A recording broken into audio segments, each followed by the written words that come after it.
Kasus pencurian sepeda motor dialami oleh Royan Lakoni, warga Jalan Perumahan Top Mawar, Blok A3, Kecamatan Jakabaring, Palembang. Korban Royan kehilangan sepeda motor jenis Honda Beat Nopol BG 2094 JAU yang terparkir di depan rumahnya pada Jumat sekitar pukul 3.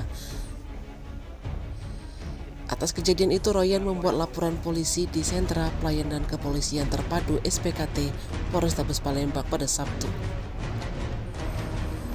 Mengetahui motornya sudah hilang, lanjut Royan, dirinya langsung segera mengecek rekaman kamera CCTV dan melihat ada 2 orang pelaku beraksi dengan merusak gembok pagar rumahnya dan mengambil sepeda motor.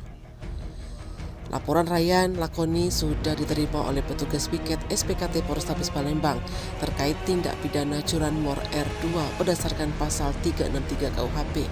Selanjutnya laporan diserahkan ke unit Satreskrim Polrestabes Palembang untuk proses tindak lanjut.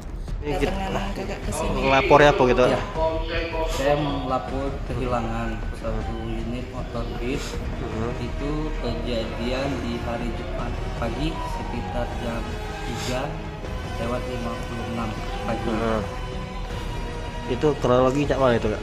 Jadi kalau lihat dari pantauan CCTV, jadi ada 2 orang laki-laki pakai satu motor itu membuka pagar, nah, terus mengeksekusi satu motor Beat yang terparkir di parkiran motor. Itu posisi motor dikunci semua, kok ada kunci tambahan?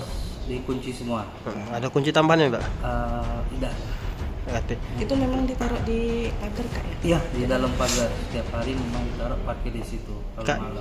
itu sempat didorong ya motor tuh ya? Ya, jadi motor itu dia merusak kunci stang, cuman bukan di T, melainkan di kunci stang dipatahin. Terus dari situ lihat dari pantau CCTV motor itu didorong atau di step, jadi tidak sempat hidup motor. Tim Liputan Sumsel Update TV melaporkan.